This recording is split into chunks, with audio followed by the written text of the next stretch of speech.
Welcome back, everybody, to the Colorado Rockies franchise on MLB The Show 21. We're continuing year 4 today, and the Rockies are out to an 8-7 start. There have been a few surprises so far in the first 2 weeks of baseball.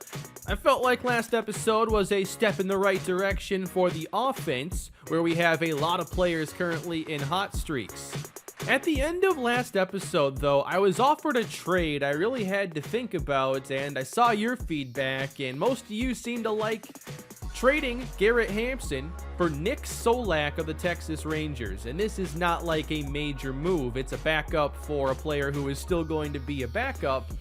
But it's a fresh start for both players. It's a pretty even trade. They're both similar in overall, utility players, 29 years old.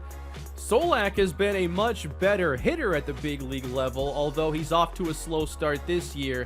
Texas wants to make this deal, and I like it.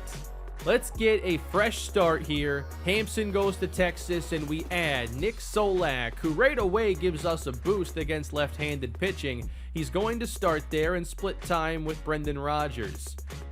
We continue the opening month of April, 3-game set on the road against the Braves, and the Rockies take the first 2.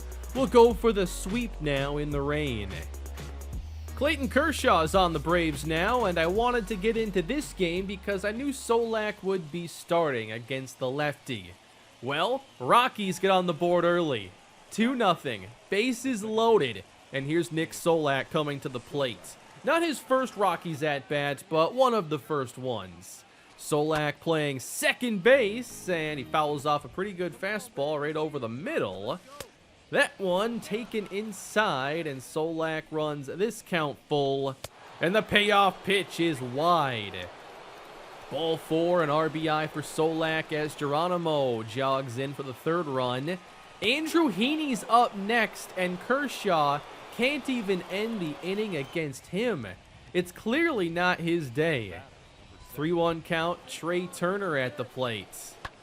And Turner with a base hit to right field. Another run scores. And maybe I would have sent Solak there, but I get audio through my controller, and the third base coach was telling me to stay put there. So I did. And then Solak gets to walk home. It's 6-0. Kershaw doesn't even last an inning today.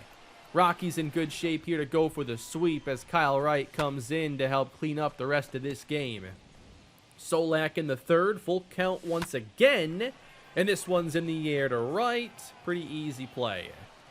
In his career, Nick Solak is a .274 hitter, .344 career on base. This one's drilled to left center, but the catch is made in the gap. Don't expect a lot of home runs from Solak, but to have him come off the bench or at least be a part-time starter and be a high-contact player, I think will bring us a lot of value. We do have a little downgrade in speed as Hampson's extremely fast, but Solak has above average speed. That's at 74. So he can be a pinch runner as well. Dom Thompson-Williams does some of that as well. So, Colorado going on the road to get a series sweep in Atlanta. That'll help things a lot. Good game here, getting all that production early on against Clayton Kershaw. And it does feel like the offense is starting to turn a corner. Kershaw's played well in Atlanta, and he didn't even last an inning here in this game. Andrew Heaney goes 5 innings. He allows 3 runs.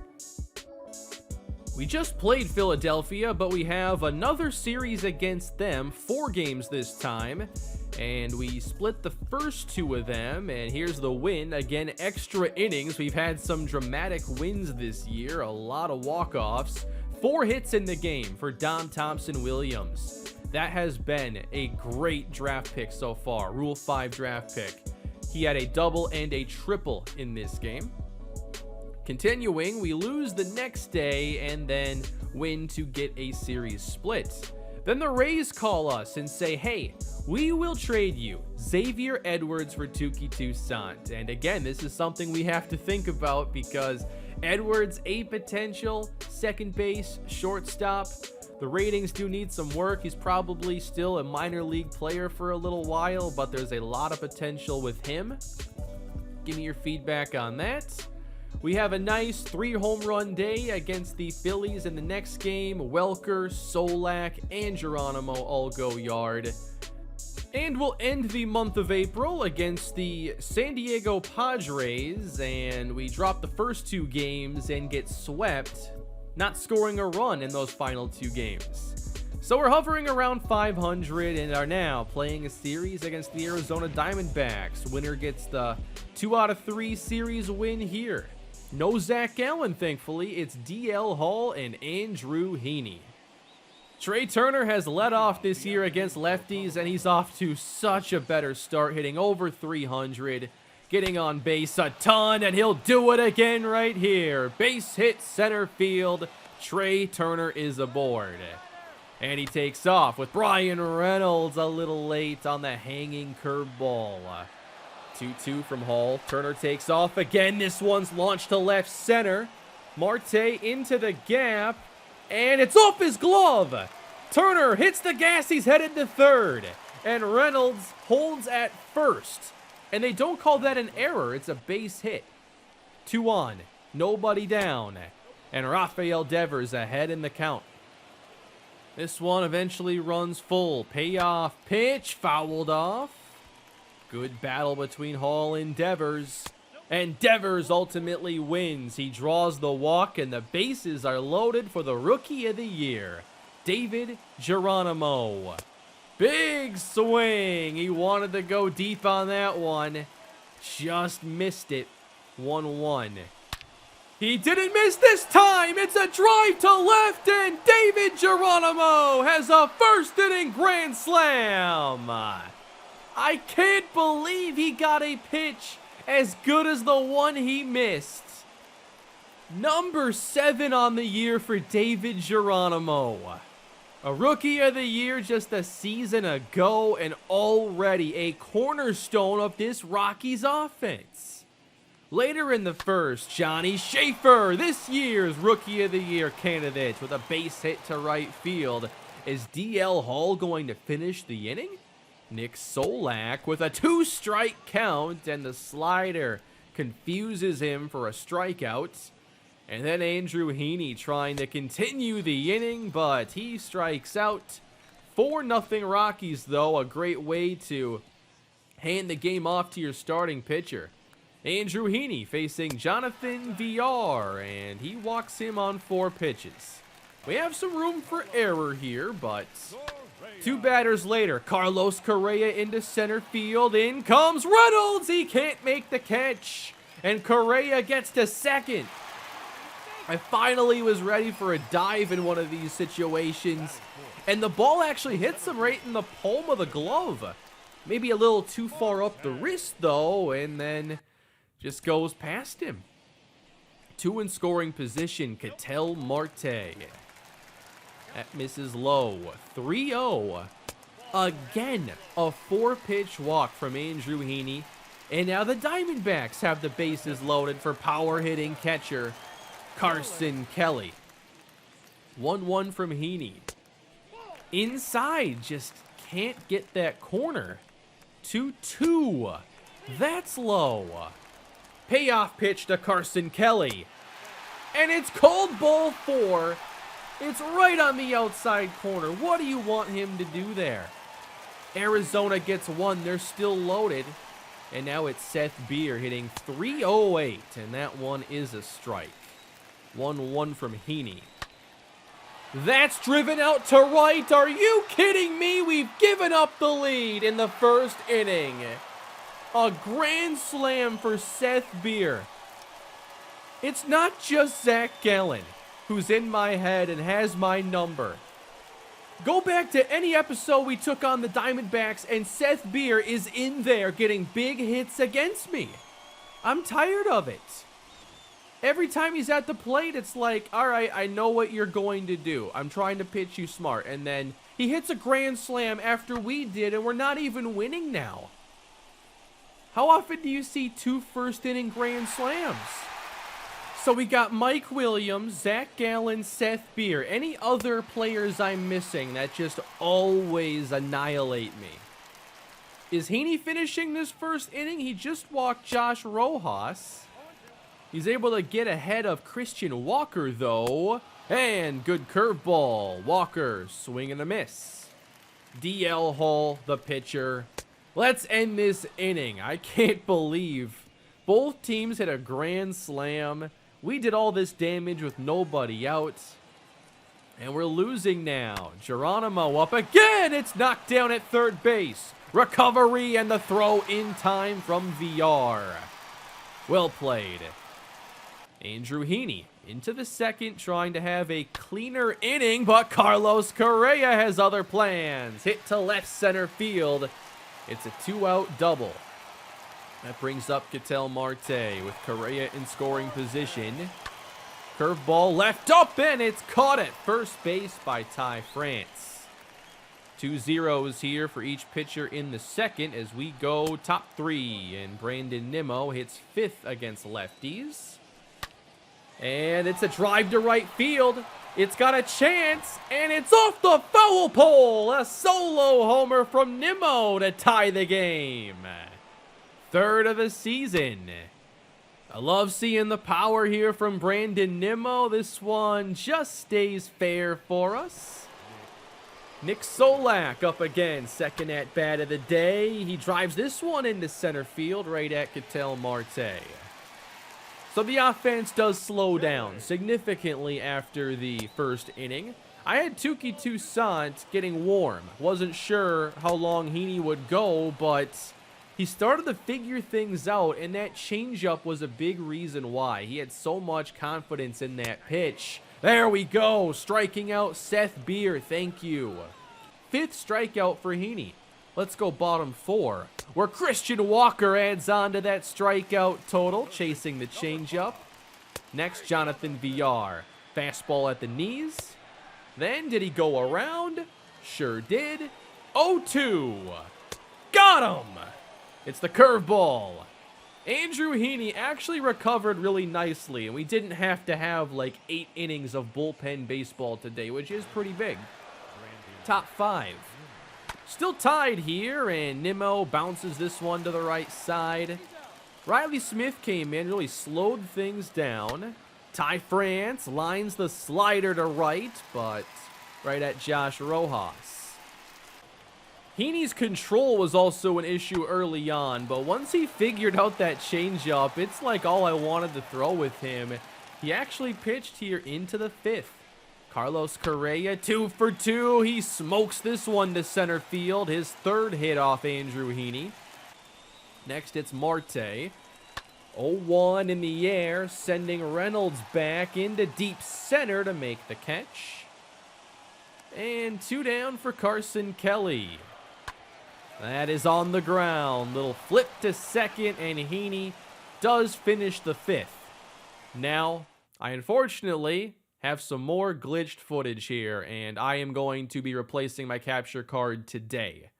So hopefully this doesn't happen, but I lost about 3 innings, and Arizona actually took the lead.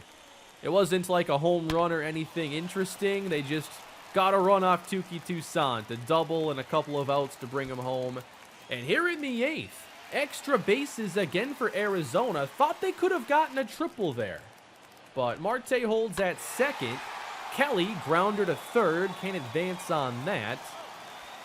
Givens trying to keep this a 1-run game. Here's Seth Beer again, 2 for 3. A productive out, trying to make sure I got first base there. So it's up to Josh Rojas, who just was a little out in front of that fastball. Good change up there from Givens. 0-2. And got him with the high heat. We're going top 9, down by 1. Rockies again looking for that late game drama. Going up against Alex Young, who pitched 1 inning of that no-hitter they had against us a couple episodes ago. Johnny Schaefer leads off. He lines it to right field. Rojas makes the catch. That'll bring up the new guy, Nick Solak. Wanting to make a good impression here with his new team. He swings through the curve. And Young goes right back to it. Another swinging strike. Why not a 3rd curveball? and a 3-pitch strikeout. All 3 curveballs right where Alex Young wanted them too. We go to the bench. Connor Joe is my go-to player here. I think with his plate vision and contact ability, I like him getting situations like this. But he gets ahead of Alex Young, and he doesn't go to the curveball, oddly enough. It's a 4-pitch walk. We pinch run Dom Thompson-Williams in case Turner can get something that allows him to run. Trying to bring him home and tie the game. Turner lines this one wide of third base. That would have been probably enough to get him to third. And then the cutter right on the corner, and we're down to our last strike. 1-2 from Young. In the dirt, Thompson-Williams stays put. 2-2 from Alex Young. Taken outside. He went back to the curveball. Full count. Thompson-Williams can leave early. And Turner pops it up. He went to the high cutter, and Merrifield puts it away. Arizona takes 2 of 3. And it's kind of an elongated, heartbreaking loss. When you score a grand slam with nobody out in the first, and you still lose. That's the last thing on my mind when David Geronimo just annihilates this baseball to left field. That was a great way to get the day started, too. Like, my first innings are usually so throwaway. But Heaney had just one bad inning, was so good afterwards. 6-5, though, Arizona picks up the win. We are now 14-14, right at 500. But I still feel pretty good about where the offense is headed. We're 3-7, though, in our last 10, playing in baseball's toughest division. Obviously, a long way to go. Many key head-to-head series against those division opponents. But yeah, that's a tough one to lose. It's been really nice seeing Trey Turner and Ty France be positive surprises this year on offense. We're still waiting for Rafael Devers to really turn it on. He's only hitting around 200 right now. He's tied for 3rd in home runs on the team, and I don't think anybody expected that a month into the season. Ratings are going down very slightly. I think he'll be okay, hopefully. Johnny Schaefer is in a cold streak once again. We're seeing plate vision down 3. What's the point where I do send him down? Because that's very possible. Like, I don't want to see his progress stall here this season at the big league level. And then with our pitchers. Austin Gomber and Herman Marquez have had their struggles early on. Same with Touki Toussaint. Dallas Keuchel hasn't been great, and Jose Alvarado has had a bit of an issue with the long ball. I know that Xavier Edwards trade was really interesting earlier, but it feels like what this team needs more than anything is probably a reliable reliever who can eat up some innings. Let's look around the league. Oh wow, Josh Fuentes is number 2 in National League batting average, hitting .360 to start this year. I saw him standing out a couple episodes ago, but 25 games in, he's playing really good baseball. In the American League, the White Sox must have an incredible offense. They have 2 of the best average hitters, 2 of the best home run hitters, and they're not all the same players either. Very deep offense in Chicago. Great power, of course, from the Dodgers. We have Geronimo in France, tied for 8th place there in home runs. And then, on the pitching side of things, yeah, we've heard of that guy in 3rd place. We've also heard of the guy in 4th. Derrick Rodriguez is also playing well after leaving Colorado. I just didn't re-sign him. I let him go to free agency. And 5 starts into his time with the Cardinals, he's done a really good job. How's Ryan McMahon doing? Well, he's in a hot streak right now. He's not doing anything too special, but we do have some players leaving the Rockies and playing a lot better. Baez is having his struggles this year. I think maybe we've seen kind of his peak. I went here to check out the injured list. I'm like, no one's been hurt. But no one's been hurt anywhere. Who turned off my injury slider? What happened? Was there a reason I turned that off at some point? I can't remember because there have been, injuries in this series, but now that I think about it, it's been a long time. I don't know why that was off. Maybe it was an accident, but maybe it was also intentional. If you remember, let me know. Last thing here, I wanted to show some of the prospects I've been scouting. I've been pretty good this year about getting a more thorough draft board, checking out the scouting every couple of days to switch out players. And there are some really good options here. I think that with a lower first round pick, we'll have a little more of a difficult time getting that superstar prospect. But there are some players I'd be really excited about drafting. Manuel Estrella, one of the best outfielders in the class. Dan Glenn, I think those two might be my favorite prospects to this point. And there's nothing specific I'm looking for. I just want a really, really good baseball player. But that is going to bring this episode to an end. I hope you enjoyed it despite us blowing an early grand slam in Arizona. Please leave your feedback down below. Leave a like if you enjoyed the video and subscribe. And the Rockies will be back again soon. Have a great day, everybody.